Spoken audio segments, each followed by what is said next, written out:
Open your heart. Express to everyone. Here, yes. Open your heart. Here, no. You, me. Meet together. Your heart. Open my heart. Open your heart. Same feelings. Walk together. My world. Open my heart. Open your heart. Open your heart. Your pain. Heart. Hug you. Walk together. My world. My pain. Heart. Walk together. My world. Here. Yes. Here. No. See. Yes. See. No. Talk. Yes. No. Talk. No. Closed heart. Open heart. Express. Walk together. My world. Open heart. Walk together. Walk together. Open your heart. Open your heart. Open your heart.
Hello, and welcome to my performance, The Hearing World Around Me.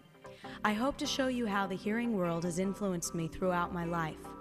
My stories will also give you some insight into the deaf world and some idea of what it's like to be deaf.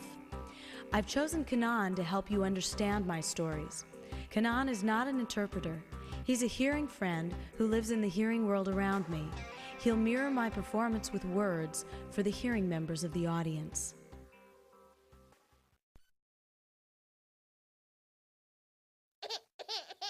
I was born hearing. When I was 7 months old, I came down with meningitis. When I recovered, I was deaf. My mother cried and cried. She didn't know what to do. She didn't know how to take care of a deaf baby.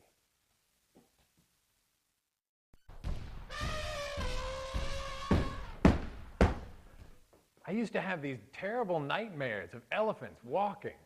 And my mother would come into my bedroom and she'd say, "Everything's okay, go back to sleep." And she'd tuck me back in and I'd go back to sleep. And again, these nightmares would come, elephants walking. So one day, I went down into the basement to play, and I was playing around, and eventually I got kind of tired, and so I went to sleep.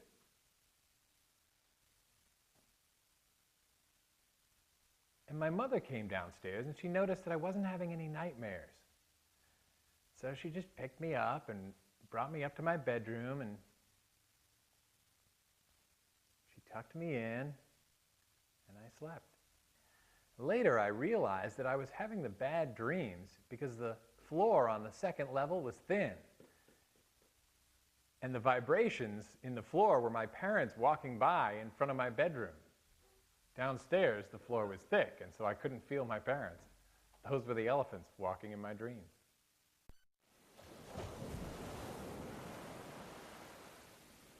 When I was 5 years old, I didn't read much, but my older sister did. And my older sister was reading the book Moby Dick, and my grandmother walked up to her and said, "What's the book about?" And I said, "I know. There's this big fish, and this little boat behind it, and they harpooned it." And my grandmother said, "How did you know that?" And I said, "I saw the black and white movie on TV, Moby Dick."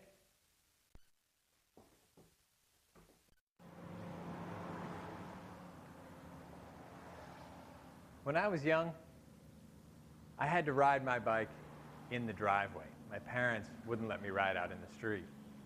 My older hearing sister could ride out in the street, but I had to stay in the driveway. My parents said, "You're too young and you're deaf and you could get into trouble." So I just rode around in the driveway.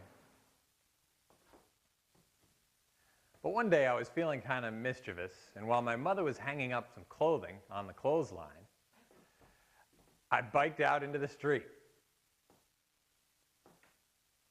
And I was just riding along.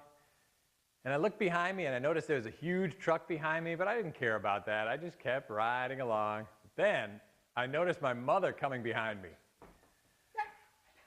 And I pedaled as fast as I could, and I wasn't paying attention where I was going, and I fell into a ditch. And my mother stormed up to me and grabbed me under one arm and the bike under the other arm, carried us home, put me back in the driveway and said, "Stay here." And there I stayed, just riding my bike around in circles in the driveway. And all I could do was wave at the cars going by.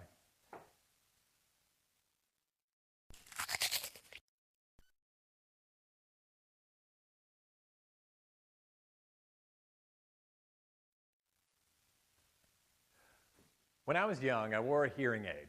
What it consisted of was a microphone box on my chest and these straps that would go over my shoulders and around my waist, and an earphone in each ear.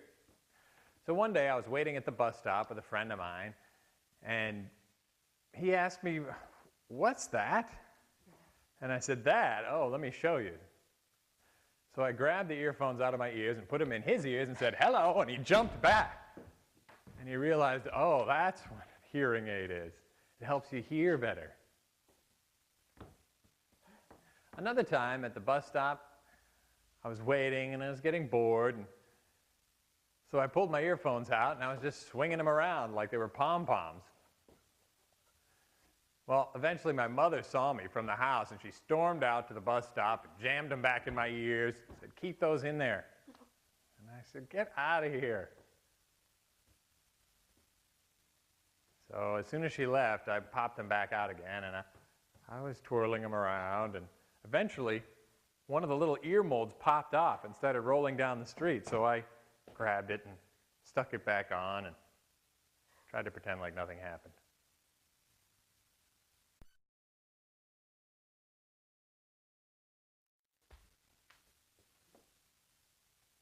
One day, my father and we were having a big argument, and so I went to my room and I slammed the door and locked it.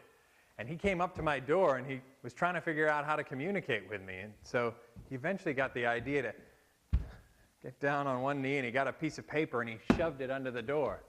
And so I picked it up and I wrote back to him and shoved it under the door, and we went back and forth like that for the whole argument.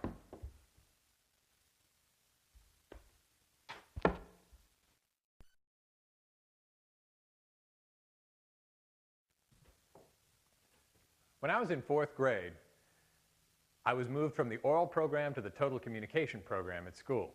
This is the story of why. I used to sit in class with all the hard of hearing kids. Of course, I couldn't hear.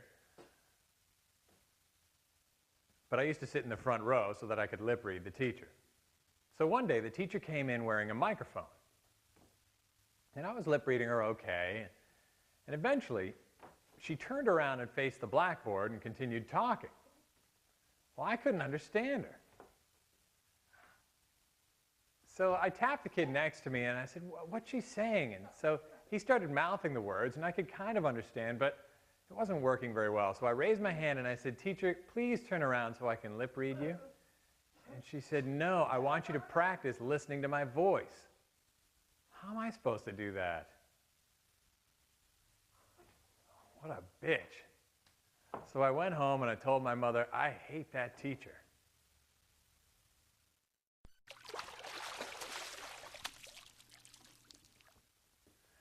I used to participate in these swimming races, and there we'd be all lined up at one end of the pool, and the way the coach would let us know to start is he'd fire a gun and drop his hand at the same time, and I'd jump in and start swimming. Well, one time it was a false start, but we hadn't worked that out yet, and that was 2 shots of the gun. And so he fired it twice, and I kept swimming, and everybody was screaming, "Stop, stop," and I just kept going. So he ran to the other end of the pool, and he cut the flag string, and when it fell in the water, and it hit me in the head, I realized something was wrong. And he said, "It was a false start. It was a false start. Come back to the start line." So I swam all the way back and got ready. Oh.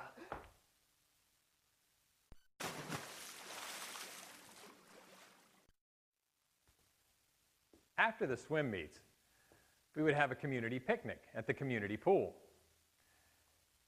And my favorite game that we played was called Slippery Watermelon. And what it was, we would get a watermelon and we would cover it with cream cheese and get it all slippery and throw it in the deep end of the pool. And everybody would jump in the pool and fight for the watermelon. And the first one to get it out was the winner.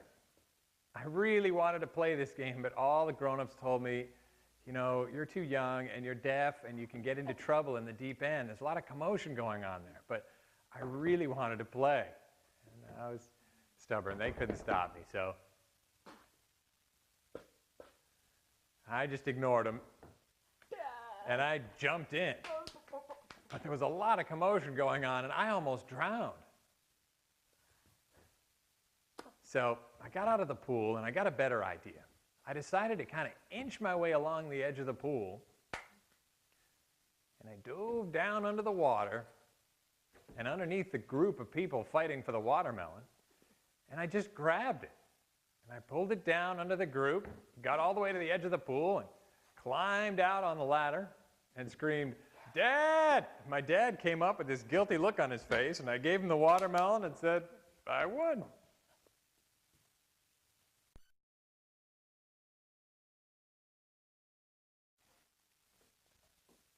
One day I was in my bedroom, and I was in front of the dresser, the mirror on it, and just playing around, and I started singing a song.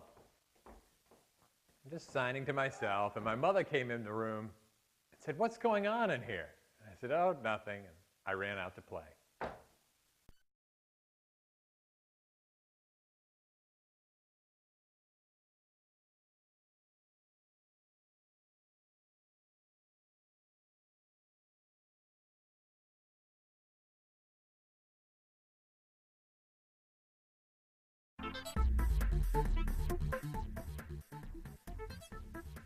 When I was little, my parents could see that I was walking funny. It looked like I was drunk. But they realized it was because I had a balance problem. And so they took me to modeling school so that I could learn how to walk properly. And so I went, and in modeling school, they taught us how to walk with a book on our heads. And I really liked that. And ever since then, I've been involved in modeling.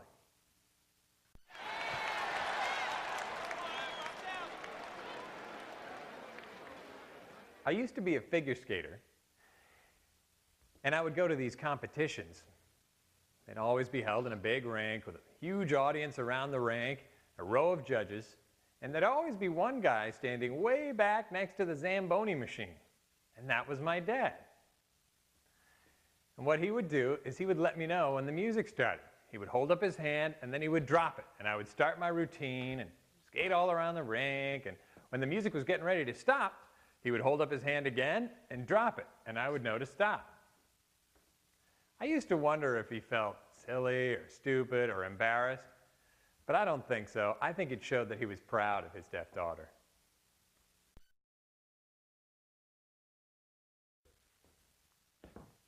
I grew up and got a little prettier, and I went out on a date.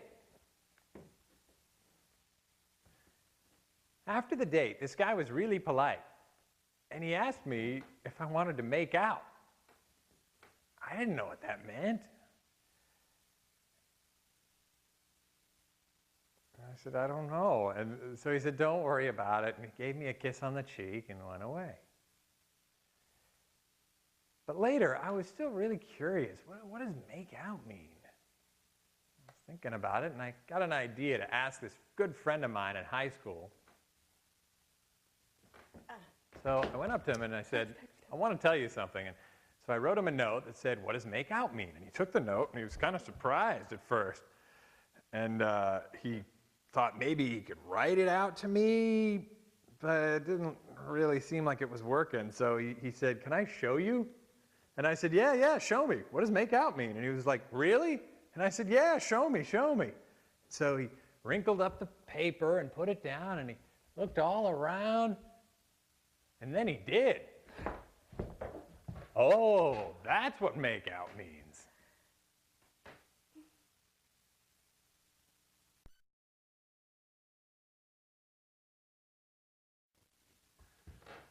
I was in my high school cafeteria one day, and there was this hearing guy, and he was flirting with me and trying to get my attention, but I wasn't so into him, so I just ignored him. And eventually we were in the checkout line getting our food, and he tapped me on the shoulder, and he said, I love food. And I was lip reading him. I thought he said, I love you. So I hit him, and he said, no, the food, I love the food. And I said, oh, the food. Eesh, I just got out of there in a hurry.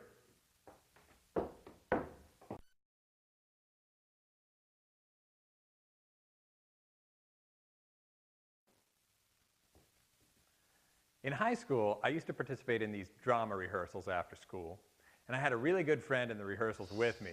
She loved to tease me, but she kind of served as a sort of an interpreter. And one day, this hearing guy came into the rehearsals, and he was asking her to teach him some sign language. And then he came up to me, and we were chatting away, and at the end of the conversation, he signed, nice to have intercourse with you. And I said, no, that's not right. I knew my friend had taught him that.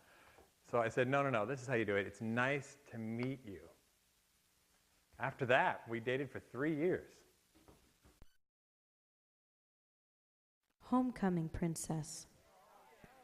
I was sitting by the lockers doing my homework when an announcement came over the school's PA system. Attention all students. It said that I was a finalist for Homecoming Princess. The finalists for Homecoming Princess are Patricia Bruce.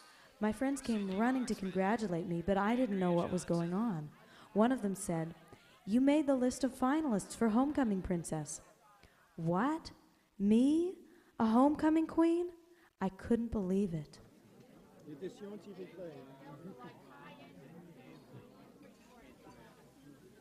In my senior year of high school, my friends always used to invite me out to clubs and parties and groups and meetings and stuff, and I used to go. But everybody was always talking. Nobody knew sign language. And I always felt really left out. Looking back on it, I wish I had told them, hey, learn sign language. But I never did.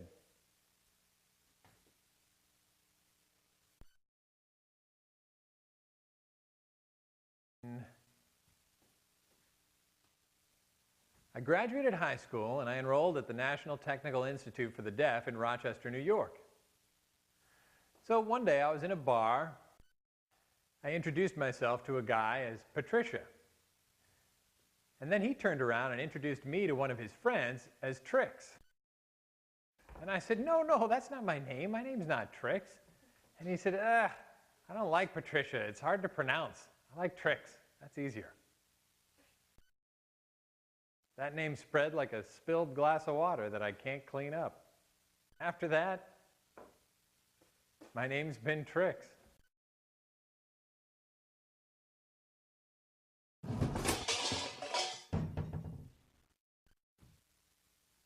In college, I lived in the dorms and we all just made a lot of noise, you know. It didn't matter. It was a deaf environment. Well, I used to go home to visit my family on Thanksgiving break and Christmas break and spring break. And well, one time I went home and I was kind of hungry one night and it was pretty late. So I went into the kitchen and I was making something, but I was, slamming the cupboards and pots and pans and making a lot of noise. And eventually my mother came in and she said, hey, shh. Oh, I had totally forgotten. It's a hearing environment at home. I had to be careful about that.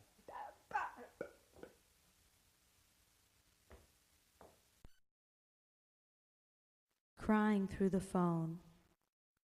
One night I was crying in my dormitory room. I decided to call my mother, but she wasn't home. As I spoke with my father over the TTY, he asked me, "What's wrong?" I wondered how he knew that I was crying. I was using an old TTY with an audiophone coupler. He could hear me through the TTY.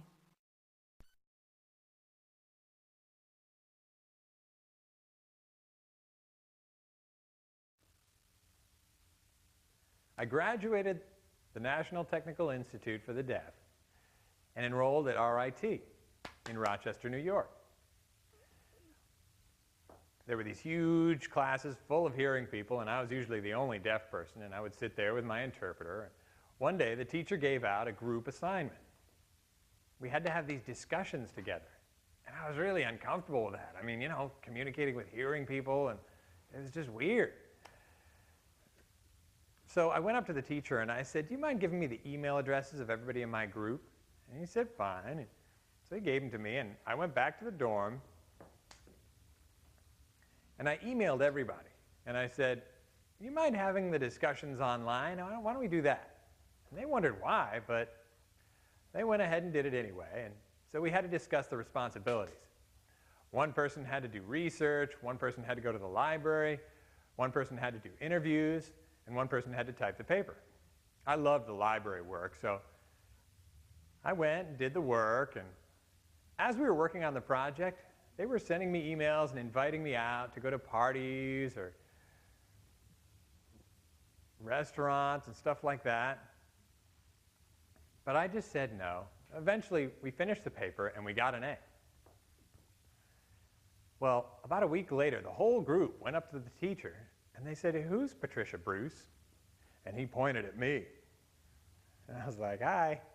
The whole time, they didn't realize I was deaf.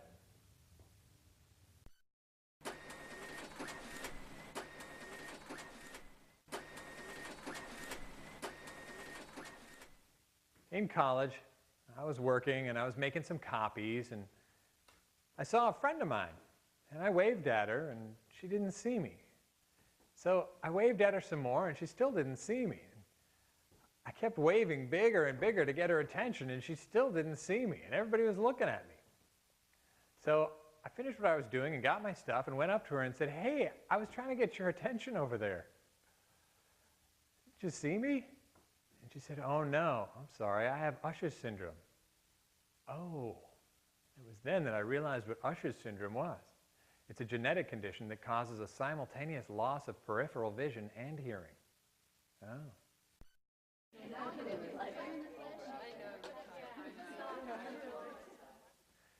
I used to go to these conventions, and they'd always be held in hotels, and there'd be women all over the hotel.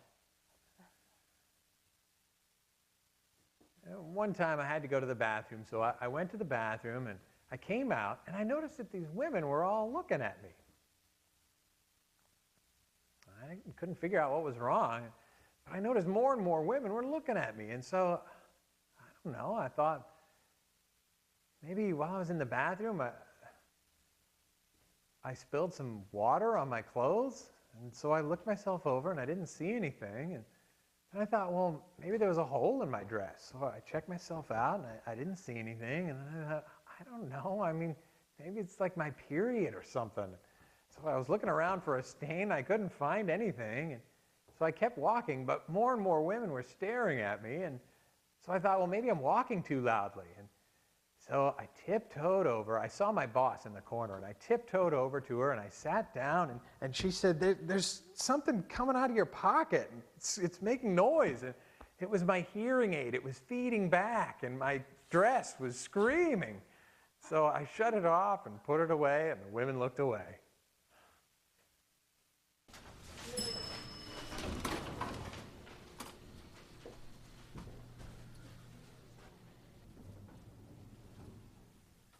I was at work, and I had to make some copies, so I was doing that, and then I needed to get on the elevator, so I pushed the button, and I waited, and when the doors opened up, there was this guy standing on the elevator, so I just got in front of him, and he was saying something to me, but I couldn't hear him, so I just ignored him, and eventually the doors opened up again, and there was a friend of mine there, and she got on the elevator, and she was hearing, but she was a signer, and so we just started chit-chatting away.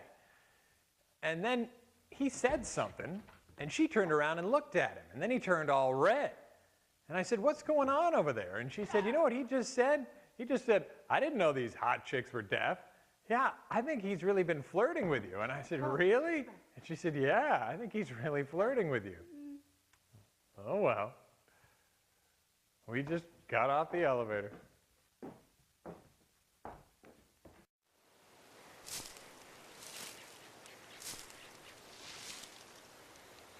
It was a beautiful fall day,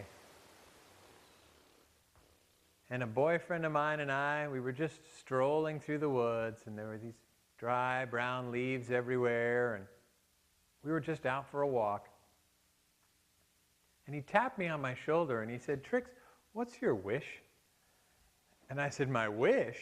I don't know. I mean, we were dating, and he was supposed to be a really good singer, so I said, I know what my wish is. I wish I could hear your voice. And he got kind of serious, and he thought about that. And he said, I can't help you hear my voice. And I said, I know. And he said, oh, wait a minute. And he grabbed my hands, and he opened them up, and he got down on his knees, and he picked up a few leaves and put them in my hands. He got a few more, and put them in my hands, and then he closed my hands on the leaves, and I could feel them crumbling. And he said, that's what sound feels like.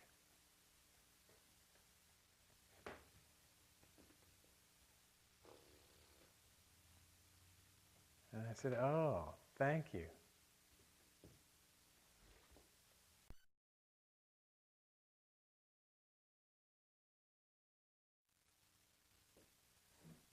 Growing up, I used to use an alarm clock that had a flashing light on it to wake me up.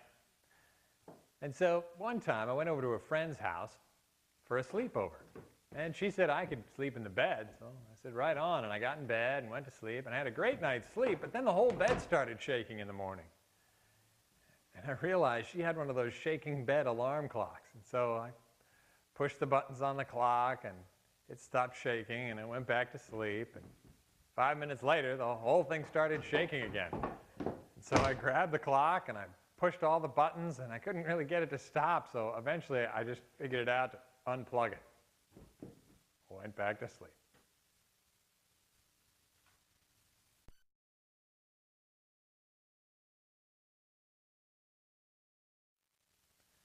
I went to the hospital to visit a friend one time.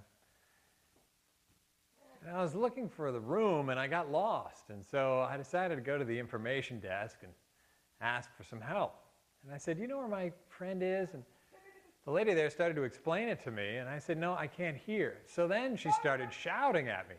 And I said, "No, no, no, I can lip read."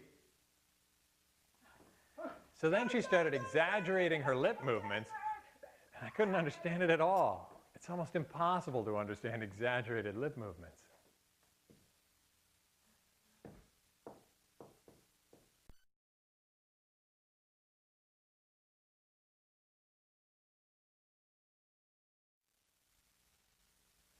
I got a job working for Kodak, processing film using a computer. So I had this new boss, and he didn't know anything about deaf culture, but we communicated well, and he was teaching me how to use the computer to process film. He was always busy, though, on the phone or talking to somebody, and I needed to get his attention because I had a lot of questions learning the computer. So anyway, I decided I would tap him to get his attention. He got all startled and jumped up, and I realized he wasn't used to being tapped. As a deaf person, I was used to people tapping me to get my attention. And eventually, he learned. And he learned that it was okay to tap, and pretty soon everyone in the office was doing it.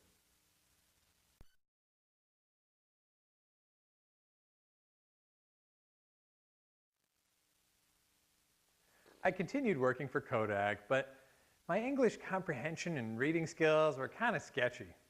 But my boss knew my character and personality well enough to know that I did a good job. So here's an example of something that happened once. I went to my boss to get an assignment, and he gave me a piece of paper that said, "Please turn around ASAP." And so, that's what I did. I turned around. And he said, "No, no, no, no, no, I didn't want you to do that." And then I realized, oh, turnaround time. That's the amount of time it takes to get a job done. That's just an example of the kind of misunderstandings that can happen through a language barrier.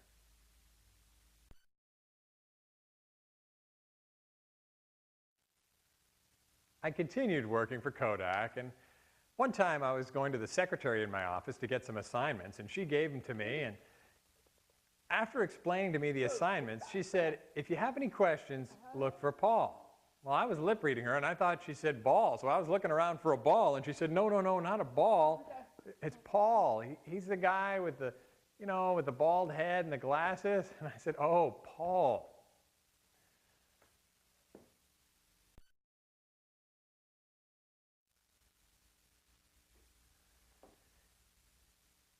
I still worked at Kodak, but I worked for a different boss, and I worked continuously, and eventually my wrists started hurting. And so I'd take these little breaks, I'd sneak out to the bathroom or the water fountain or get a snack, and pretty soon my boss noticed me, and he said, "What's going on? Get back to work." And I said, "My wrists are hurting." And he said, "Well, go see your doctor." And so I went to see my doctor, and he checked me out, and he said, "Yep, you got wrist problems, so you need to relax a while." And so he gave me a letter that said, "Take some time off work." And I was like, yes. So I showed it to my boss, and he looked at it, and he said, "No, I need you to keep working. I can't do without you. Go see the Kodak doctor."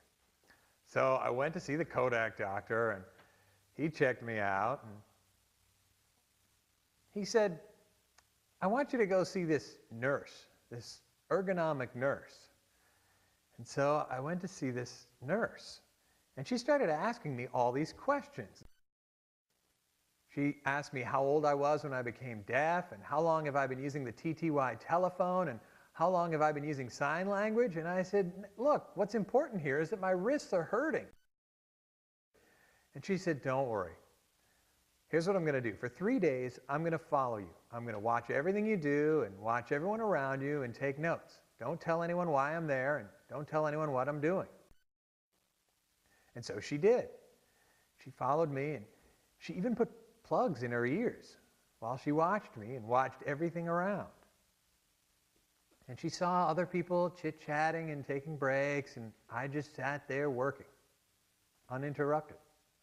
And she took a lot of notes, and 3 days later, she called a meeting. They had an interpreter there for me. The nurse was there. The doctor was there. My boss and my boss's boss and the HR manager was there. And she released her findings. She said there are 2 reasons her wrists are hurting. First of all, there's no teamwork going on. She's deaf and she doesn't get interrupted, and so she just works continuously, and everybody else is taking these chit-chat breaks. The other thing going on here is that you have antiquated equipment, and that can cause injury. I was shocked. Wrong way. I was walking to my classroom. I soon found myself fighting my way through a huge crowd of students leaving the building. I wondered why everyone was leaving school. The vice principal asked me, "Where are you going?" I told him I was going back to class. He said, "This is a fire drill, silly." I didn't hear the fire alarm during break time.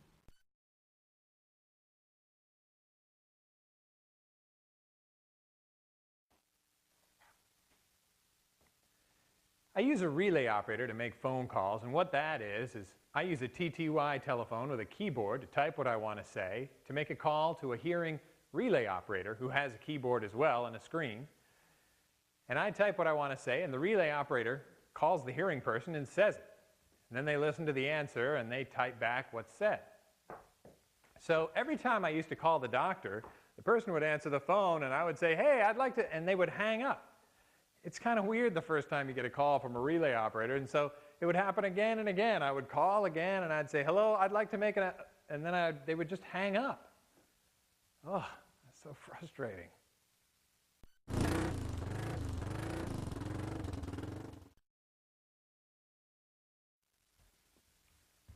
I went out on a date one time, and he brought me back to my car, and we said goodnight, and he started walking away, and I started the engine, and he came running back, and he said, "Wait a minute, wait a minute." And he looked under the car, and he stood up, and he said, "You don't have any muffler." And then he started laughing and laughing and laughing and laughing. I didn't think that was so funny.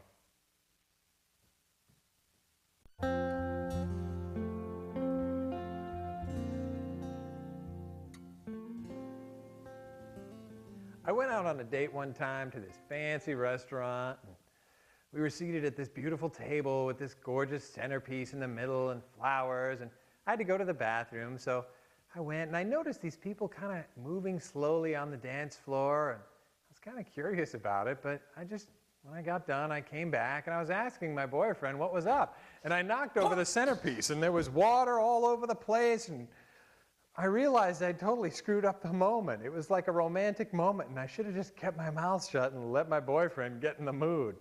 But I screwed it up.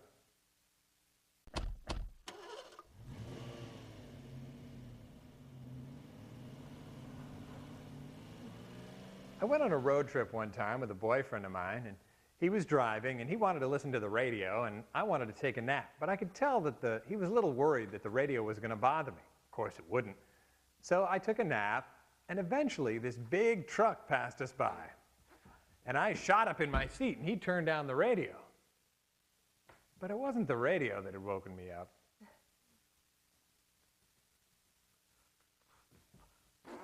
It was the wind from the truck passing by.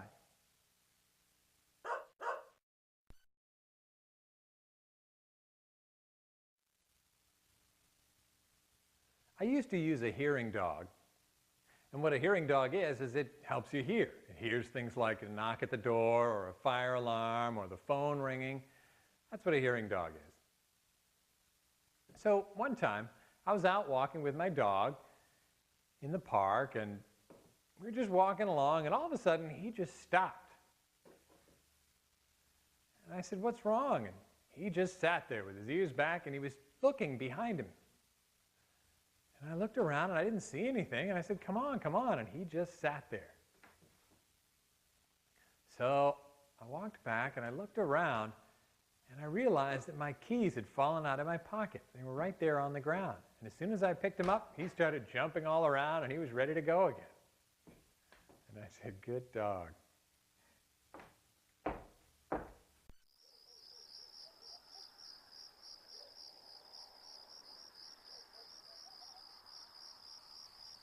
It was 3 in the morning when my hearing dog started poking me in the leg.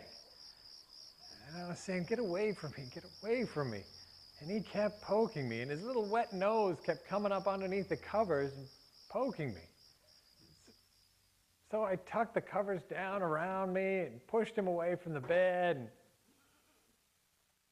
went back to sleep, and he kept coming. And pretty soon, he grabbed my arm and he pulled me out of bed.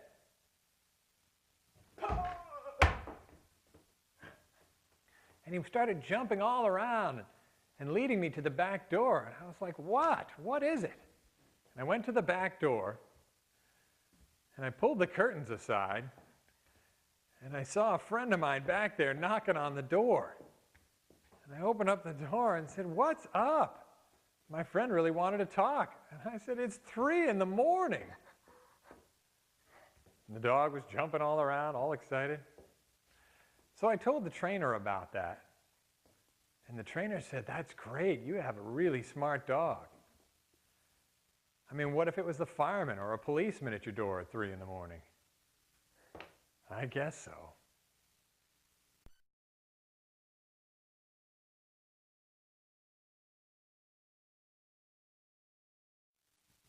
Trust is such an important part of communication. I had this hearing boyfriend one time, and he was on the phone saying, hey baby, how's it going? And when I asked him who he was talking to, he said, it's my boss, it's my boss, yeah. But he never laughed when he talked to his boss. And he was talking to some girl saying, don't worry about it, that's my deaf girlfriend. She can't hear a damn thing I'm saying. She talks weird and all that. I think we're going to break up soon, you know? It's so hard to know what's being said when you can't hear. You always wonder if people are talking about you behind your back.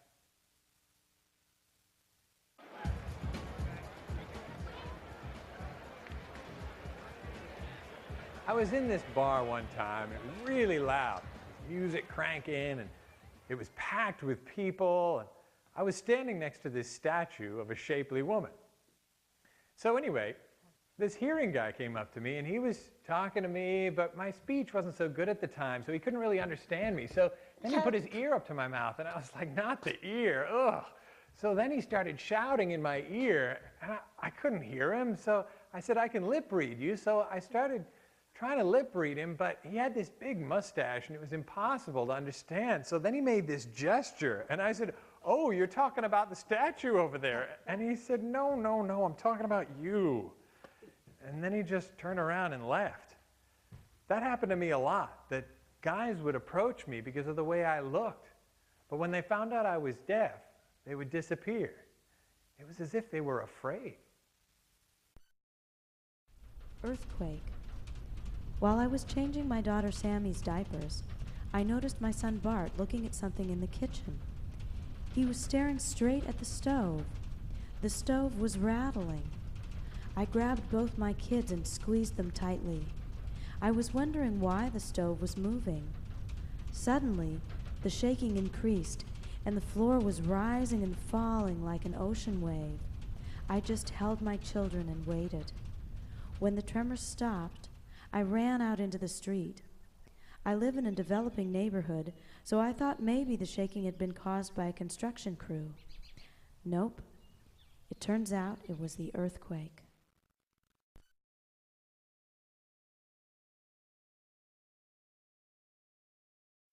One time, a hearing interpreter asked me if I would interpret a performance. It was a hearing guy speaking a story into a microphone. The hearing interpreter sat in the audience, and she signed the story to me, and I would repeat it to the audience. After the show, all these deaf people came up to me, and they were asking me for my business card. And I said, no, I'm not an interpreter. I did it by watching the hearing interpreter in the audience, and I was just repeating it, adding color. And still more people came up to me. These people were hearing people, and they wanted to know which interpreter school I had gone to. And I said, no, I didn't go to interpreter school. I'm deaf. I'm not an interpreter. I train interpreters, but I'm not an interpreter. I guess that's a new thing for the 21st century, a deaf interpreter.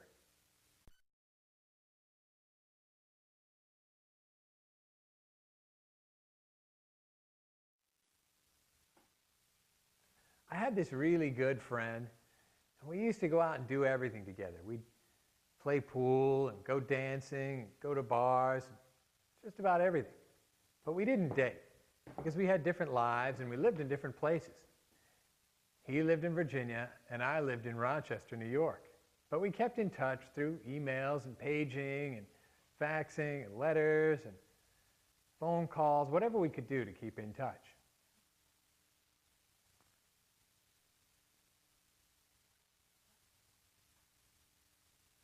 So one time, he came over to my house, and we had this interesting conversation. Deaf women were all over this guy, but he spent all his time looking for the perfect hearing woman. And I said, why? And he said, well, first of all, hearing women have good jobs, and they're pretty, and they're smart. And I said, oh, really? Well, what's wrong with deaf women? And he said, well, deaf women, their jobs aren't as good, they're not so pretty, and they don't have much common sense. Oh, really? We had that conversation a lot.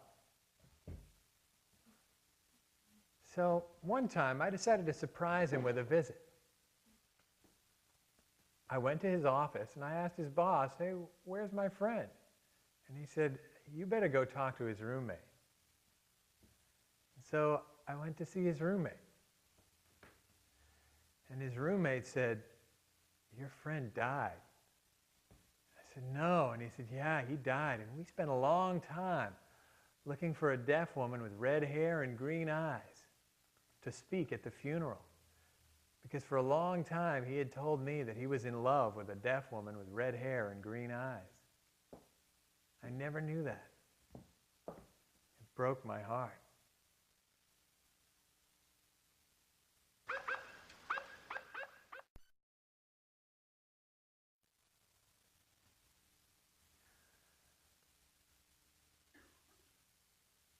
I went out to a bar one time, and there were a bunch of fraternity brothers fooling around and playing pool and drinking and getting drunk. I wasn't in the mood to drink, so I just had fun watching them. And eventually it got late and it was time to go. And so I said, give me the keys and I'm going to drive us home because you guys are all drunk. So we all got in the car, and there was one guy next to me and there were three guys in the back.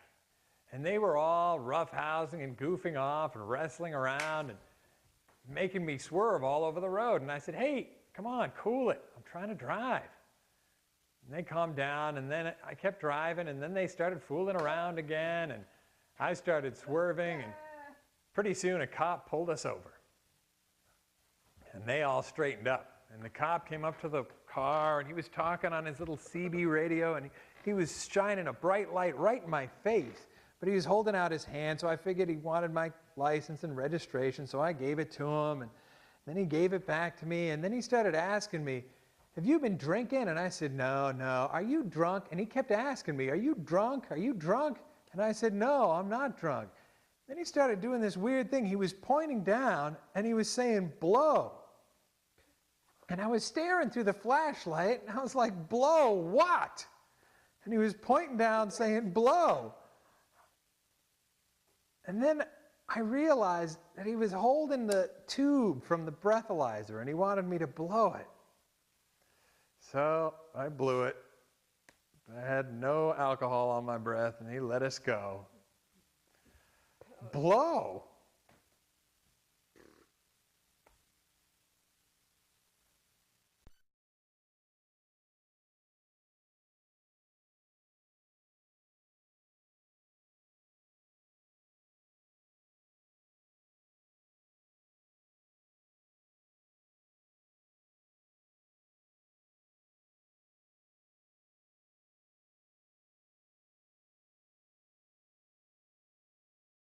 To be held. When I feel down, I like to be held. Most hearing people only speak words of encouragement, affirmation, or consolation, but they are only words. Sometimes I shut down for a moment. Whether it's because of tough times, the challenge of communicating with hearing people, life's problems, or for no reason at all. The pain can hide deep down inside. At times like these, I love it when someone gives me a hug. A hug is the best therapy I know. It doesn't matter if they are deaf or hearing. Love is a universal language.